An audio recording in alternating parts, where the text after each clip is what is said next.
So we were here in the City of Light, Paris, France, overlooking the beautiful Seine River with bullets flying back and forth.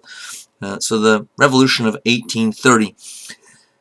I wanted to amend something I said last time. I went back and looked between the last segment and this one, and I wasn't clear whether I had 10,000 troops or 100,000 troops that France sent to Spain to suppress a rebellion there.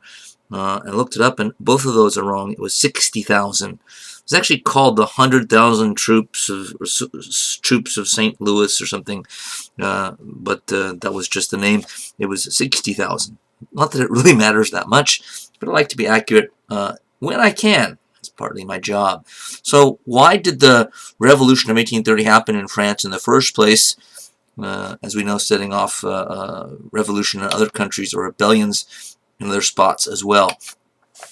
Partly because of this guy, Charles X, the last of the Bourbon dynasty, but who succeeded yet another Louis, Louis XVIII, younger brother of Louis XVIII. Louis XVIII, not to be confused with Louis XIII, 14th, 15th, 16th, or 17th, though related to them. In fact, a brother of Louis XVI and Louis XVIII. I already said the latter, but younger brother of Louis XVI. So these same old, guys from the Bourbon family are still around.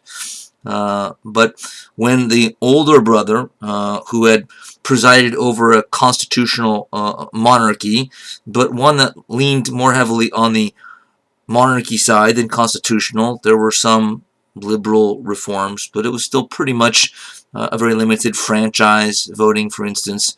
Property qualifications were high, etc. But when he passed away, his much less politic brother took the throne, and things started to go haywire for France yet again. As Gordon Craig, one of the great classic historians of the late 20th century, wrote, history is doubtless filled with examples of political folly, but surely there are a few that are so unrelieved as the one afforded by the last Bourbon ruler of France. His most marked quality was stubbornness, and it was this that lost him his crown, for it prevented him from learning anything from his defeats. His dogged pursuit of objectives in which only the nobility and the conservative clergy would find any advantage soon united all the other groups that possess any political influence against the regime. It alienated the lesser bourgeoisie as well as the great bankers, converted even moderate liberals into anti-monarchists for the time being, and thus effected a fusion between liberals and radicals that was ominous for the dynasty. So, even while his brother was on the throne, Charles X had thrown himself into politics and become the leader of a political party. It wasn't an organized political party in modern terms, but we'll call it that nonetheless.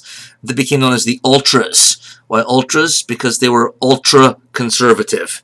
And this was conservative, again, by our own 19th century Europeanism standards, but this was a guy that wanted to turn the clock back to pre-French Revolutionary days, which we know guys like Metternich as conservatives are smart enough to realize isn't possible. But Charles X, again, didn't have the same kind of political acumen, to put it mildly, that Metternich or virtually any other politician or leader of his day did. But at the time, he was just the leader of a party in France, since he was the younger brother of a king, but finds himself on the throne, and you see the picture on the right.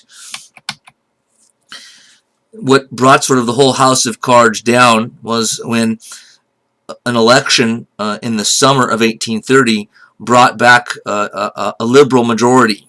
I forget how many times in a row it had been, but Charles had been hoping and thinking that it wouldn't be a liberal majority, that conservatives would dominate, and when that didn't happen, he actually suspended, basically sent them home, dissolved the parliament, suspended freedom of the press, appointed a new kind of reactionary counselors or ministers of state cabinet, Chamber of Deputies, again, the official body that he dissolved, legislative body, elected officials, reduced the number of deputies in future chambers, summoned new electoral colleges for September of that year, withdrew the deputies' right to amend legislation in the future going forward.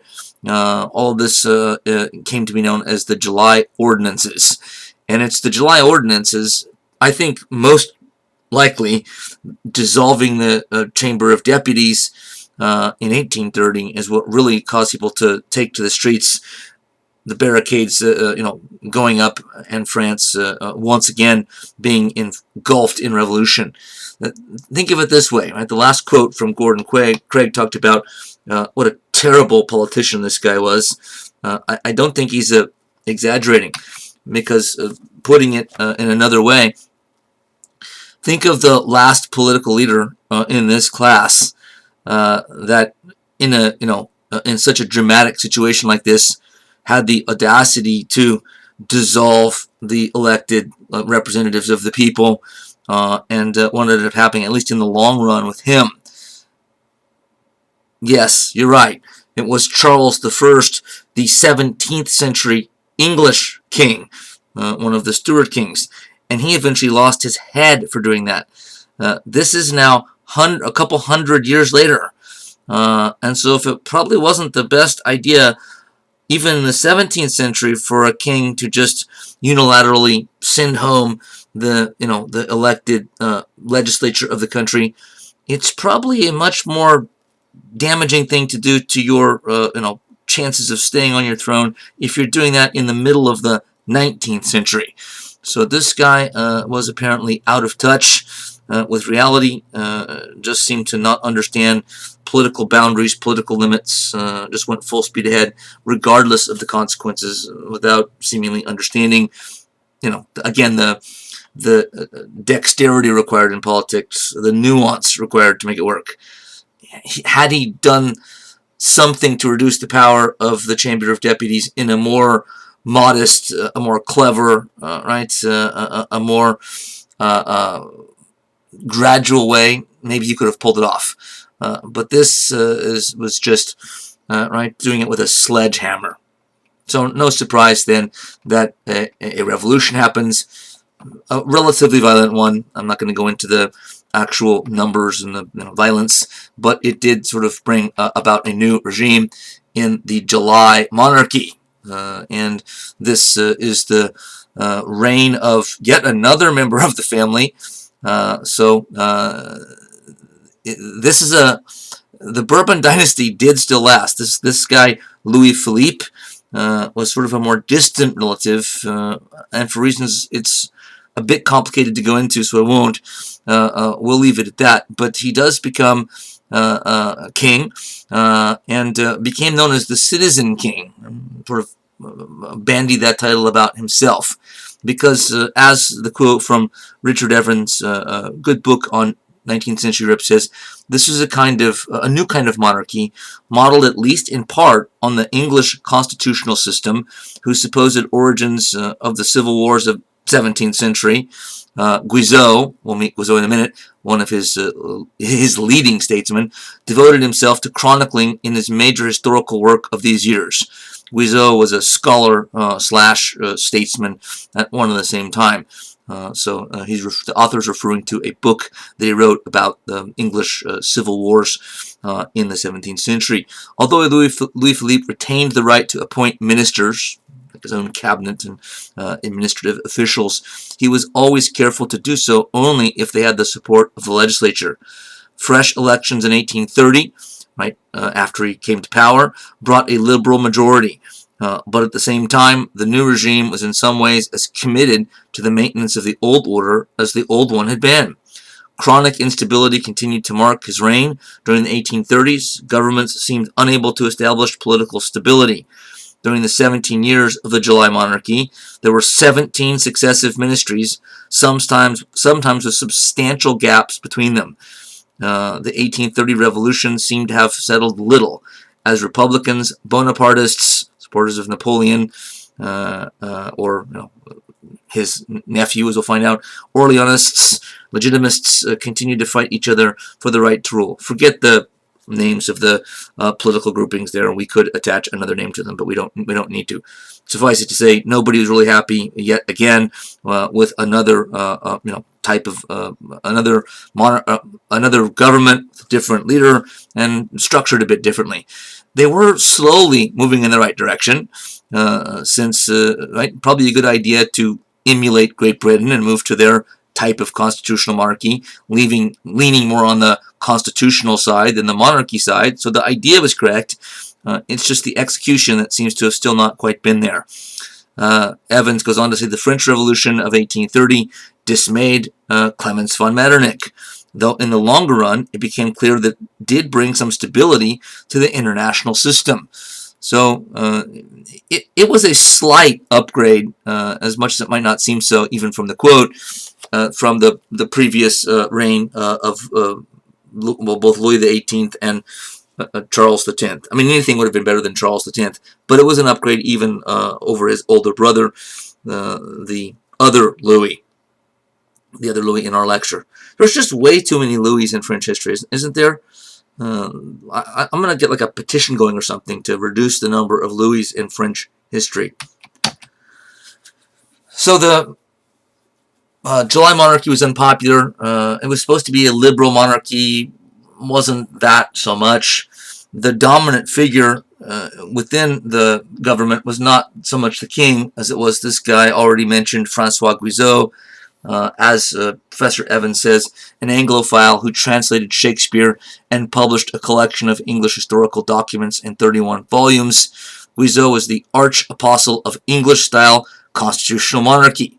So it was mainly sort of because of his education, his understanding of politics, that he tried to steer France in the direction of the English constitutional monarchy. His commitment to the established order was unquestionable. His response to those who complained at not having a vote because they did not have the 1,000 francs a year needed as qualification laid bare the materialism at the heart of the July monarchy. So what's considered usually his big downside. When asked, he was actually asked, what advice do you have for sort of the those that are sort of too poor to be able to qualify to vote? He said, get rich, which is great advice. Oh yeah, thanks, Mr. Quiso. I didn't think of that. If I don't have enough money, the solution is to just go out and get rich. Thanks, I'll give that a shot. So possibly even he was out of touch. I say even because he did seem to be on the right track in emulating Great Britain, at least its political institutions. But this kind of statement and this kind of thinking, it became part of what brought this regime increasing criticism from a growing number of the public and groups within the general public. So the restrictive franchise or voting rights remained unaltered until the regime's end. Quiso was somewhat of a brilliant handler of foreign policy as well. He did serve as foreign minister for a time, and he particularly showed his astuteness with regard to foreign affairs when sort of dealing with America in its sort of early 19th century age of Jackson years. He, maybe more than any other European statesman, recognized the potential of the United States to grow into a mega power, a superpower eventually, partially because of the huge amount of land there for the taking, if they could take it from Native Americans, and he saw this as a major crisis, as did the other European powers and their leaders, those that dealt with foreign policy issues. But Quiso was really acutely aware of the fact that it would be in France's best interest to try to block the United States from continuing to push and move their frontier further and further west. And he didn't succeed, of course, in stopping it, but it was quite, I think, insightful of him to be able to see how big a danger this posed for overall geopolitical relations going forward. meaning the United States was likely to become maybe a or the power in the world if this wasn't, something wasn't done to stop its advance. Now we cross the English Channel for yet another time in this class and deal with the English Reform Bill of 1832. And we're going to go back to France again too, but I kind of crossed the channel here to show us the contrast between the way things were done in Great Britain and the way things were done in France. Not that we actually need that lesson because we've seen it already in this class, but it continues. So gradual change in Great Britain as opposed to revolutionary change and chronic instability in France. One of the major figures in British politics at the time, Lord John Russell, put in that year a bill before the House getting rid of dozens of small boroughs, which meant voting precincts, and adding many large ones that whole cities of people that didn't have the right to vote. I mean, like an entire city like Manchester. Mostly the new industrial cities were kind of boom towns that had gone from nothing to huge population overnight. There was an immediate response to him and other fellow liberals in British politics supporting this bill, putting it forward. Radicals inside and outside of the chamber thought it didn't go far enough. The majority of the House of Commons thought it went too far. The members of the House of Lords thought it was dangerously revolutionary. The Lords always being more conservative, unsurprisingly, since those are all hereditary peers. They get their spot in the House of Lords because their dad is a lord and died, and them being the eldest son inherit the seat for life. So, not surprisingly, these guys are much more conservative than their counterparts in the House of Commons. The Commons is more powerful by this time. That was even true in the 17th century, where we basically started this class. But the Lords still can block legislation and do often if they think it's not conservative. So again, we see conservatives and liberals sort of jockeying for position and battling it out on the political stage. Something we're already used to, and we've got even more prepared for it with our look at the isms in the last unit. The King, William IV, a constitutional monarch, now more on sort of the side of the Queen Elizabeth, who we now expect to kind of wave with the Queen's wave, but not do much more. William IV by this time had some power, not just a figurehead and a showpiece, but England is moving in that direction. He wasn't opposed to reform, but didn't want to sort of get defeated. Didn't want to have this sort of cause a major storm. He liked to keep things kind of on an even keel. But there was growing public pressure for reform, and some of it turned violent. Bristol reform riots of 1831 were just one of a number. The press got involved heavily. Not all of it was on the side of the public and government reform. I guess I should say, there's two major issues here that go into what the reform bill was about. One I just mentioned, but probably didn't make clear enough. That is what we today call gerrymandering. Boroughs, right, voting districts, desperately needed to be cleaned up. They were totally asymmetrical, totally unjust, and totally unfair in ways that we'll see in a minute. And so they needed to do redistricting. That's what the borough issue is about. The other issue was just the number of people that got to vote. The franchise, as it was throughout Europe, in fact, it's more liberal already in Great Britain, but it was still quite a small number of men, and men only, that got to vote. The property qualification was still pretty high.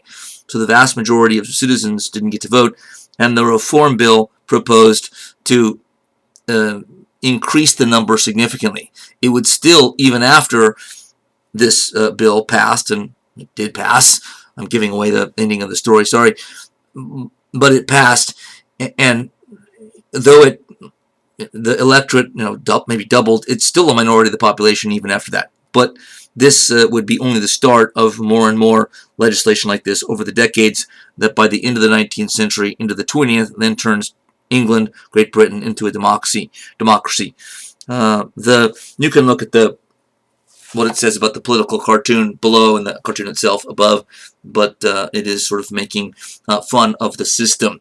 So with the press, some of it anyway, sort of criticizing the government, the public, going out in the street and demonstrating regularly, sometimes turning violent. This was an issue that couldn't be ignored.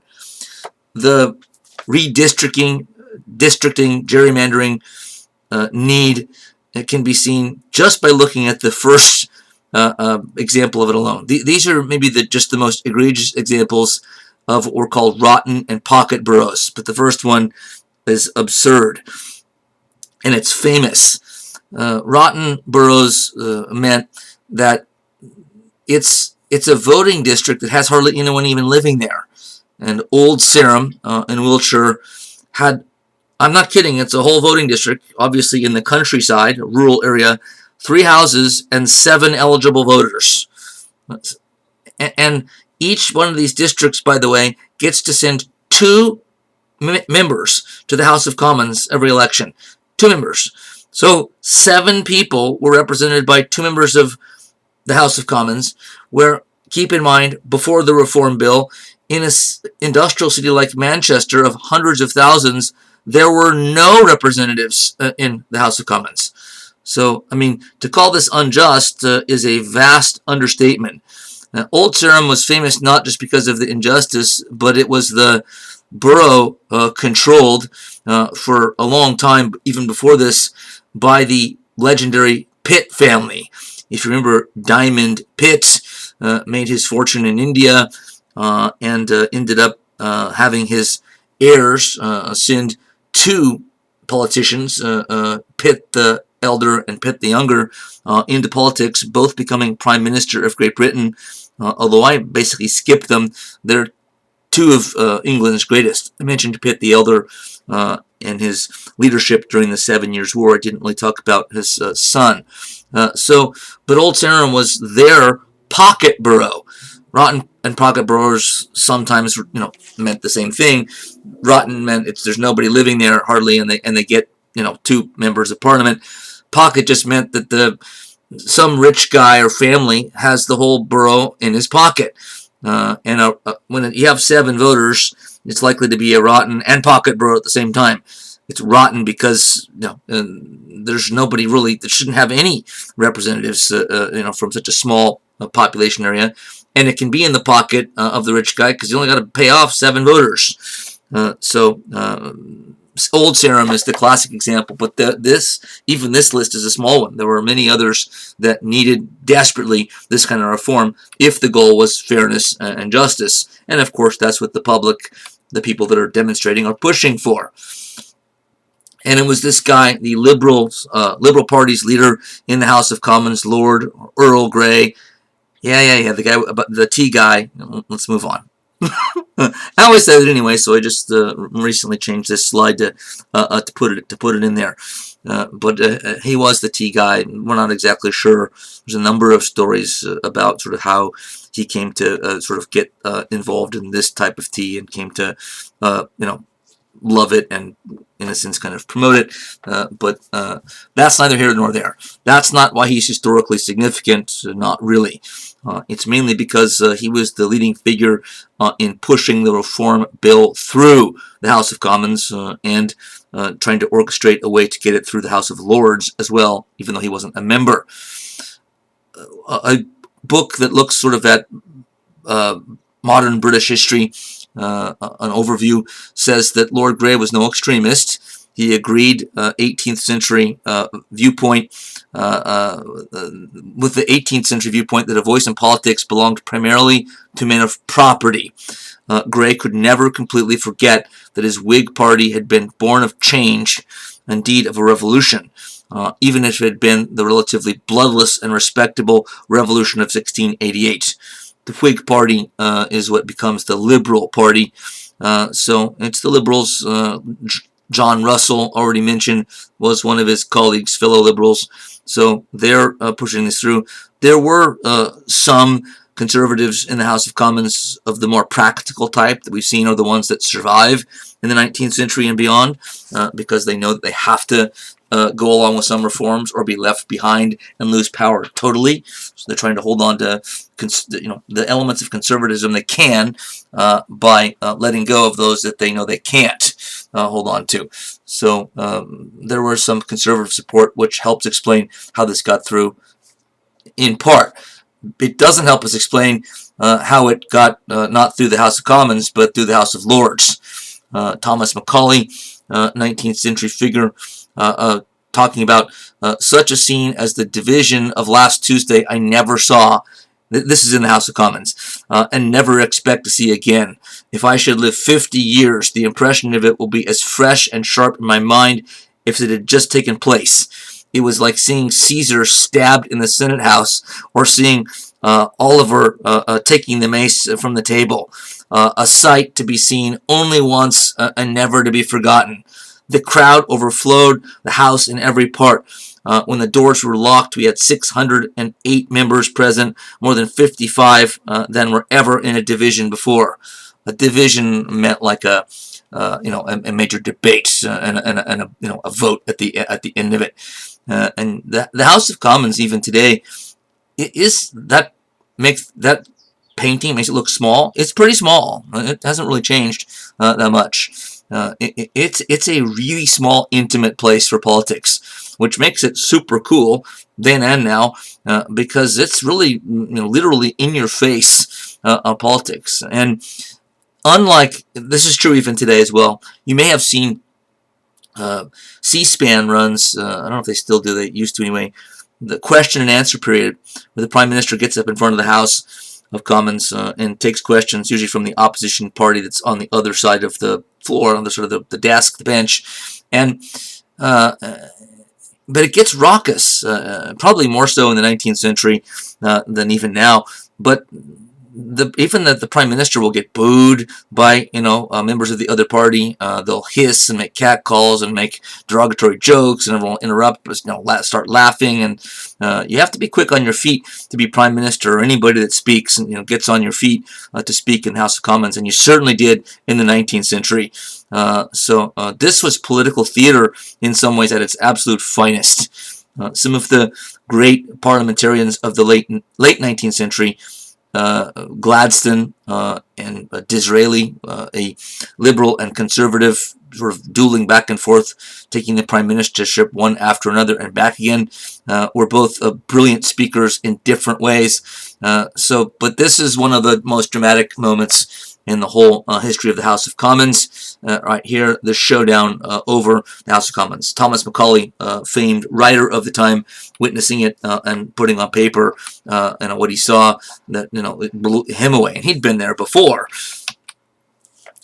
The final passage of the Reform Bill was a major roadblock to overcome, because it passed the Commons, but they couldn't get it through the Lords. The Lords are just too conservative, and they don't want any part of reform. They're not, there are some of them there, but most of them are not practical, pragmatic conservatives, recognizing we're going to have to make some changes and reforms and concessions if we want to continue, in politics, because the Lords are still going to be in politics. They don't lose their seats no matter what. They're for life. So what eventually happened is the Liberal Party, the Whig Party, its leaders, Lord Grey and others, got with the king and persuaded the king, they'd talk him into it, but he eventually went along, to threaten to increase the number of peers, the number of lords in the House of Lords, because he could appoint them, and he had the prerogative to do so. That wouldn't have been violating the Constitution or precedent or tradition to do so. So he was going to create hundreds of new seats, hundreds of new lords, and it was this threat that finally got the House of Lords to change its mind, and enough of them to, even then, many of them still voted against it. But this was clever psychologically, and clever in terms of understanding human psychology when it comes more specifically to status, because what it meant in the end was that the liberal leaders pushing this bill and the king recognized that they're going to cave because they'd rather see the reform bill go through and something they hate, which is the extension of the franchise, more of average people voting, heaven forbid. They'd rather see that than have to see their power in their own house, the Lords, watered down by a bunch of illegitimate peers. At least that's how they'd see them. Like this guy, he only got to become a member of the House of Lords because he got appointed by the king over this stupid reform bill thing. Right? These guys are snobs. They're used to being around people that come from these ancient families with these big names, and so they would prefer to avoid that than to avoid an extension of voting rights, for the general public. And so that's what finally got this bill through. So the threat by the king to extend the number of peers was the final victory, because it had already passed the Commons.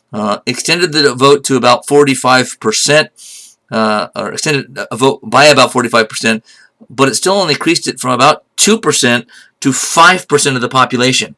Now that's of the whole population. That's not of the male population, but the numbers still are pretty small.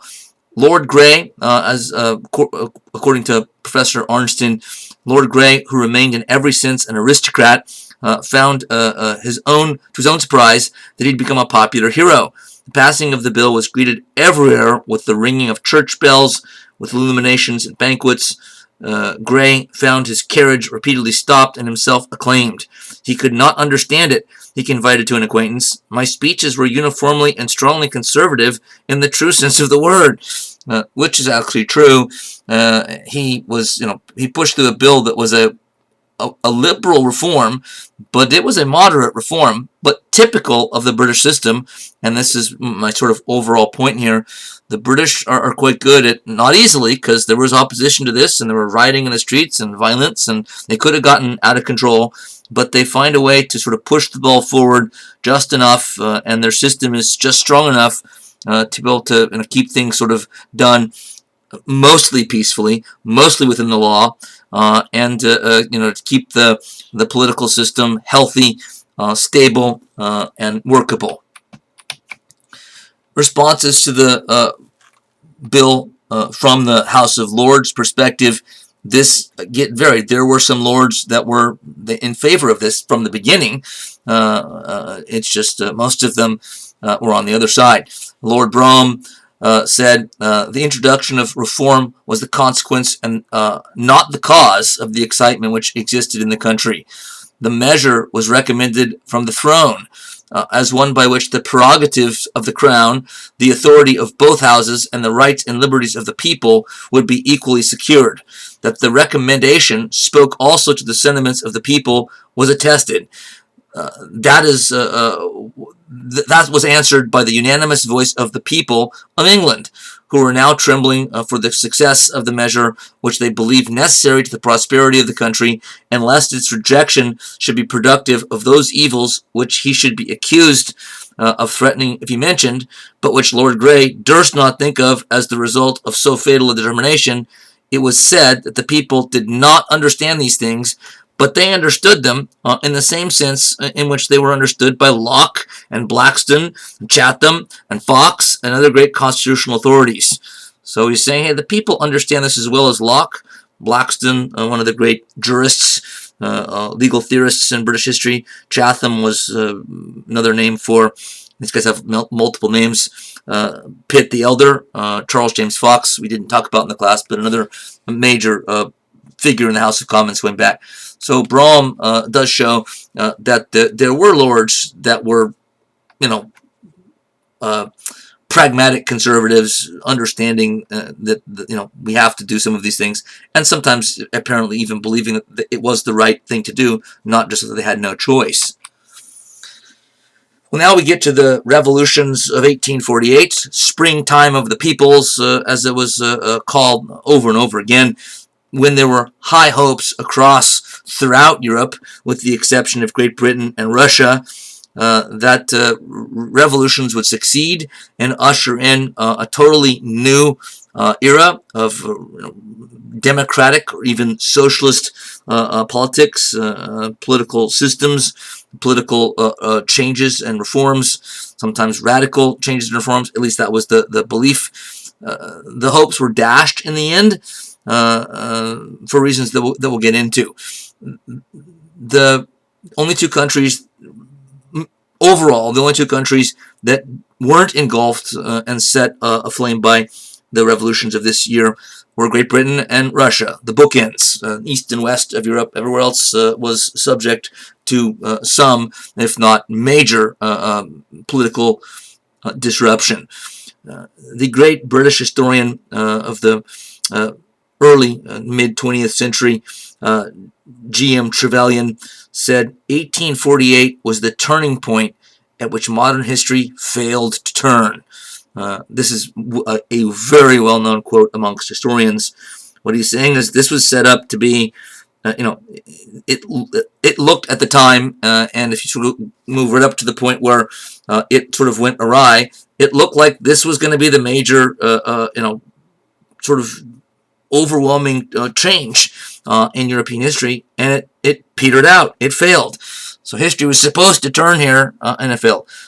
Obviously, Trevelyan, from the way he says this, even as as succinct as it is, and I'm taking it out of context, of course, but he's dismayed, as many historians, after the fact, on the other side, into the next century later, were that this should have succeeded.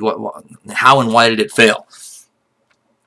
But by the way, it's not, you know me, I like to play devil's advocate, and sometimes no, I'm a contrarian by nature anyway, but it's you don't have to agree with Trevelyan that this thing should have succeeded. Certainly, you could agree with even Metternich, as much of a conservative as that make you be, would make you become, right? You could side and say, no, I'm in favor of law and order and stability. So there are multiple ways to looking at this, like the revolutions we've covered already. So the revolution of 1848 in France, surprise, surprise, it starts in France and spreads everywhere from there. Once again, they look to the barricades going up. If you didn't know what that meant, there it is.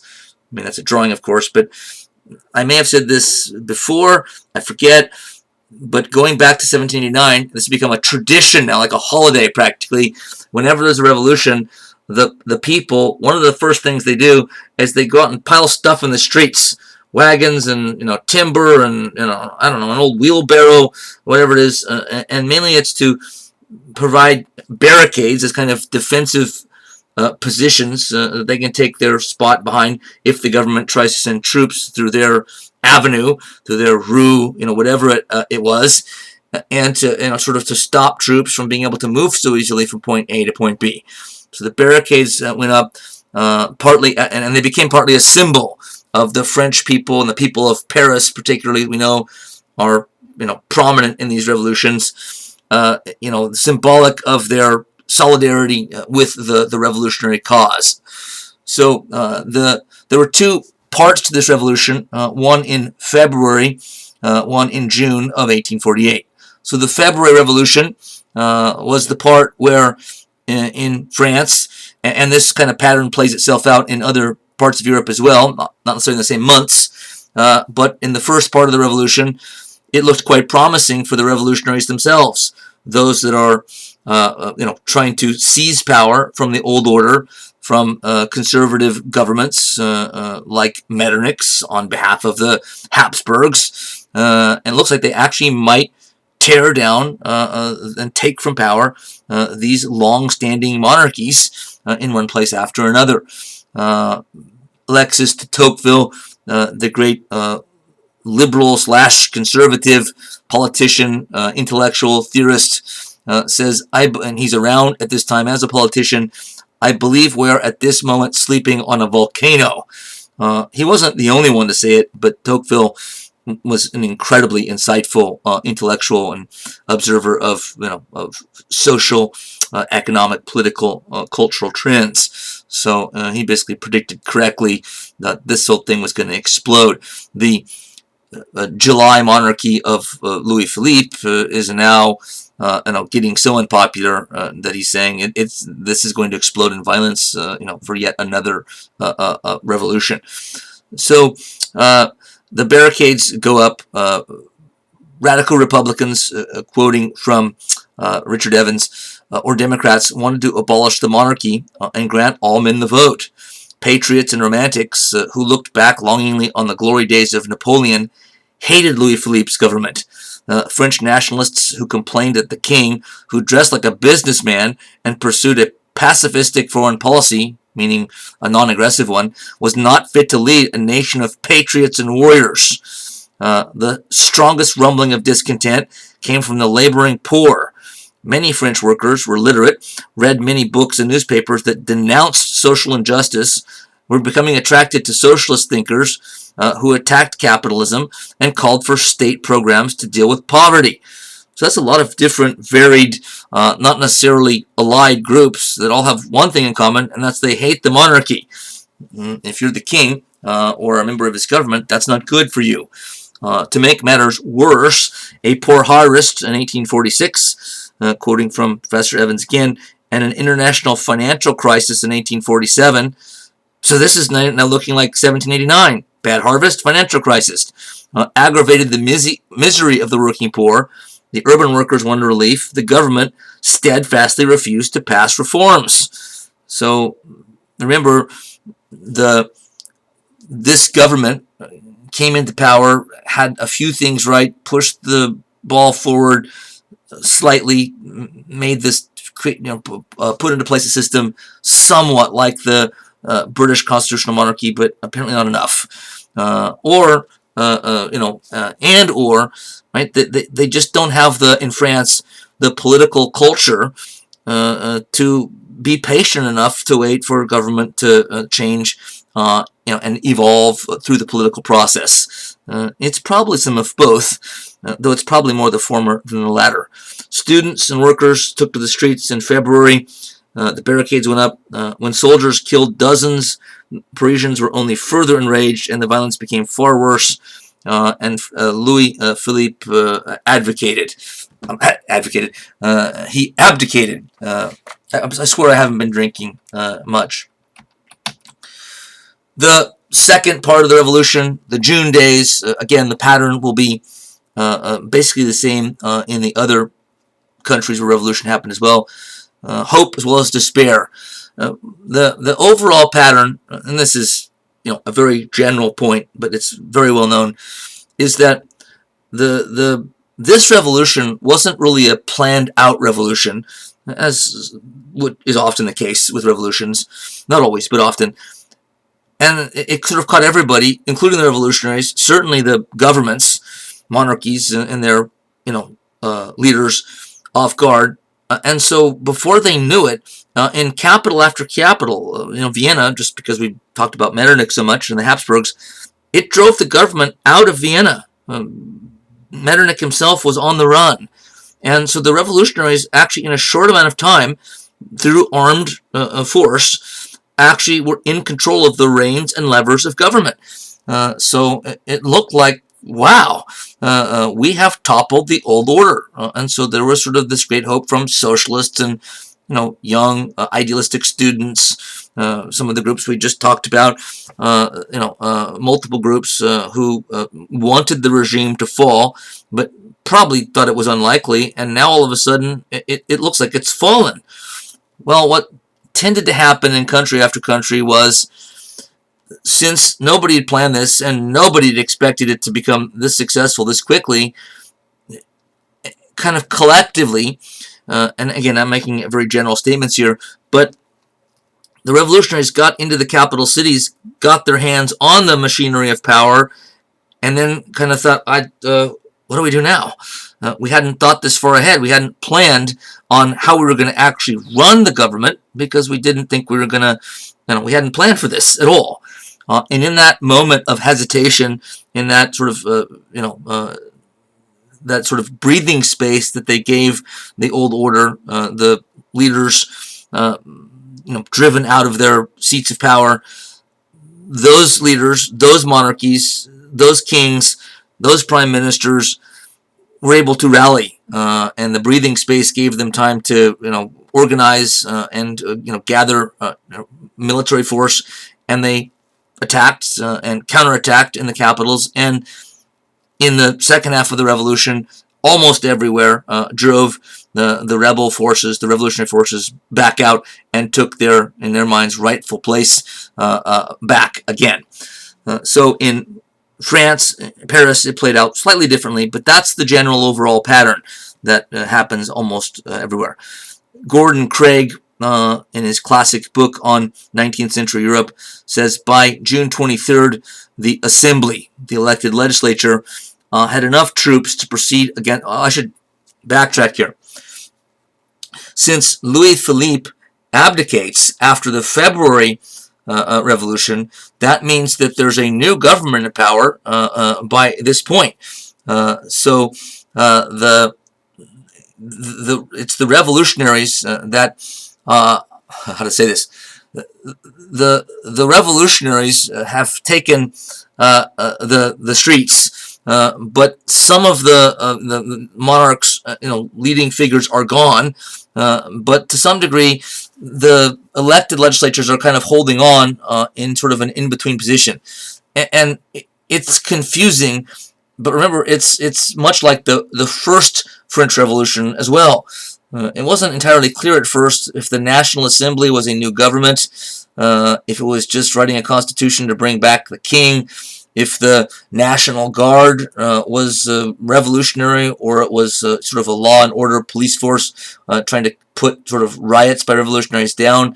And so there's just kind of in-between confusion here as well.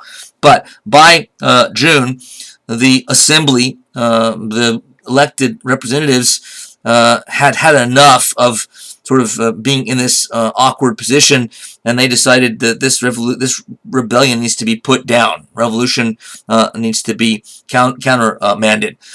So by that point, June 23rd, the Assembly, according to Professor Craig, had enough troops to proceed against the barricades, and in a guy named General Cavaignac, the new Minister of War, he had a commander who was ruthless and uncompromising. In the circumstances, despite the valor showed by the workers, the ingenuity they displayed in the construction of defensive works, they had no chance. It took 4 days for Cavaignac's forces to put down the insurrection, and before the fighting ended, some 1,400 or so lives had been lost, but the victory secured was definitive, and the working class with no will to further resistance. The cost of this bloody restoration of order, however, was a legacy of class hatred, which was to become a permanent feature of French life in the second half of the century. So there was a cost to be paid here, which was this is a bitter pill to swallow for workers, for socialists, for students, for all of those that had participated or supported this revolution, which just a couple of months before had looked like it was going to be truly a revolutionary moment. The February Revolution in Paris had shown, this is Professor Rourke, our guy, talking. The February Revolution in Paris had shown European liberals that authority could be challenged successfully.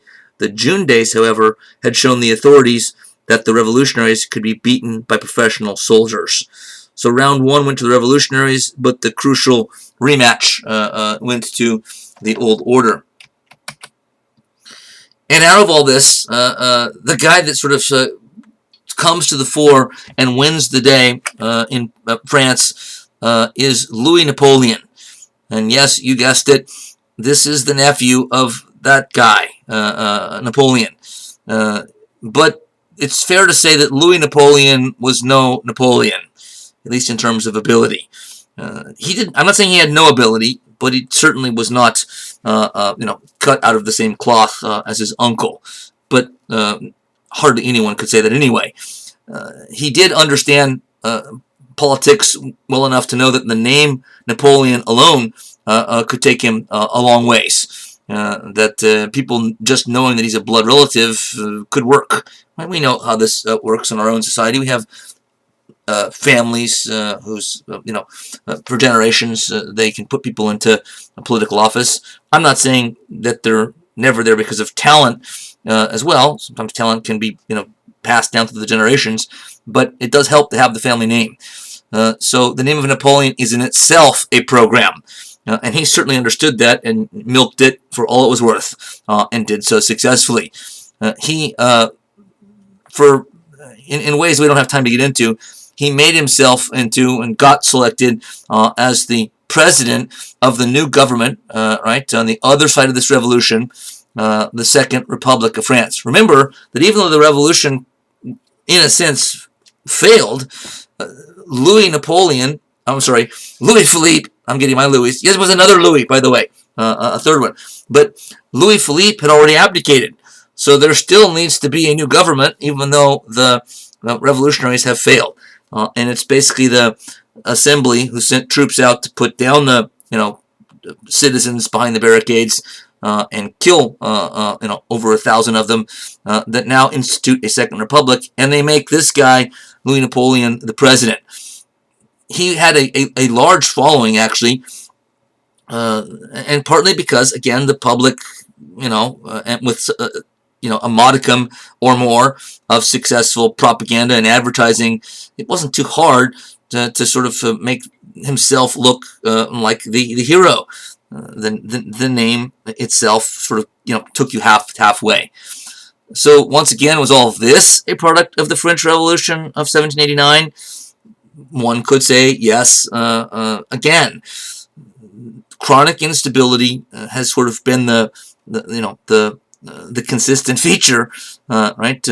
Inconsistency has been the consistent feature of French politics ever since 1789 until fairly recently, as I said earlier, if not up until right now. So going back to Richard Evans, again, following the defeat of the Parisian workers and radicals in the June days, the moderate liberals were desperately looking for a figure who would maintain order while preserving the political achievements of the revolution. They found one in the inveterate plotter Louis Napoleon Bonaparte.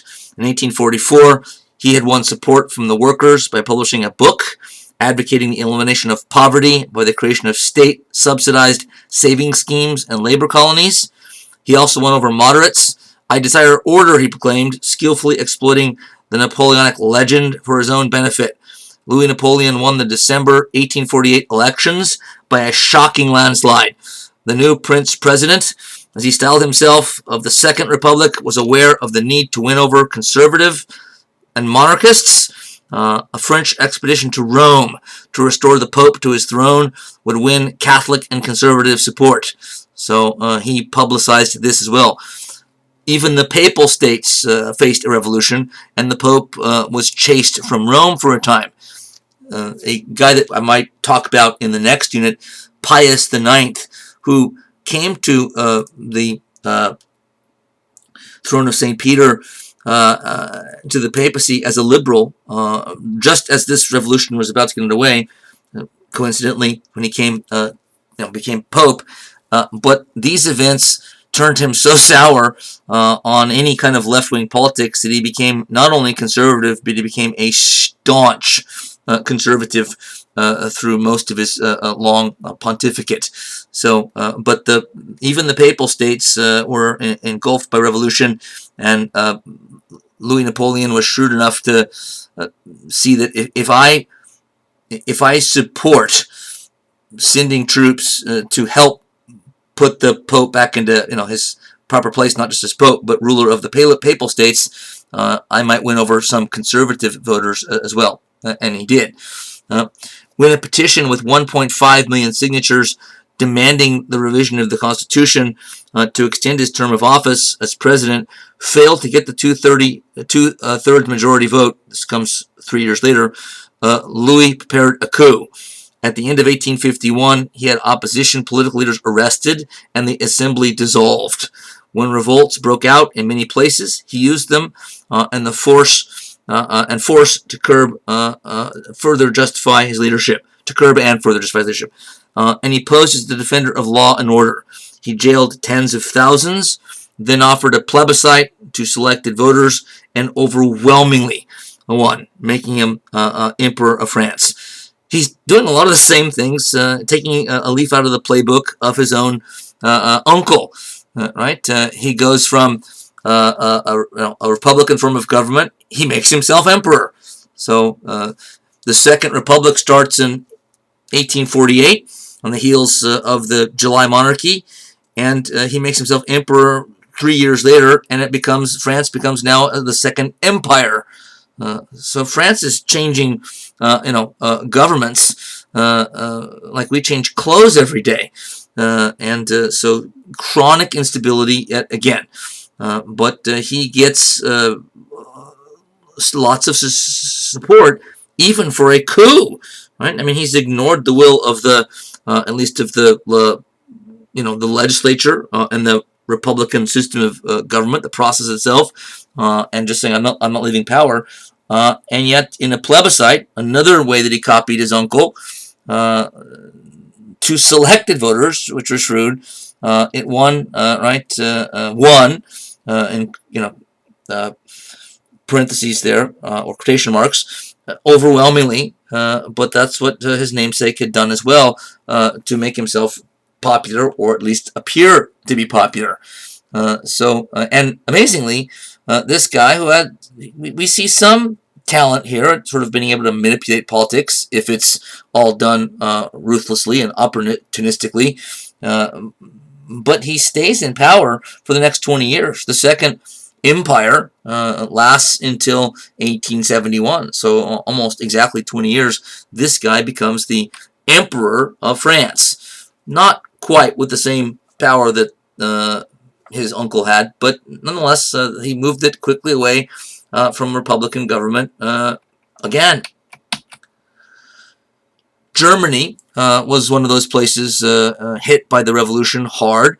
And remember, Germany is multiple polities at this time still, so it's been simplified some by Napoleon's conquests. The Holy Roman Empire, with hundreds of different political units, has now been reduced to in the 30s, but nonetheless, virtually all of those were now, the leadership, the governing systems of all of those were under siege from their own people through violent takeovers of this or that capital.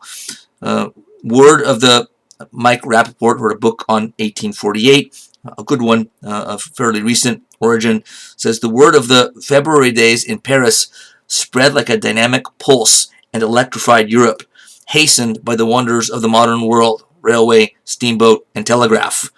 And so Germany was hit sort of by the same wave for the same reasons, and sort of the same pattern worked itself out here as well as it did in France.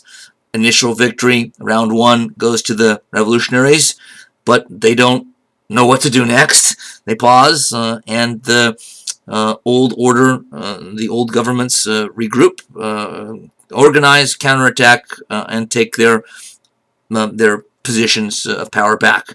Carl Schurz, in a book he wrote, Schurz becomes a figure in American history as well.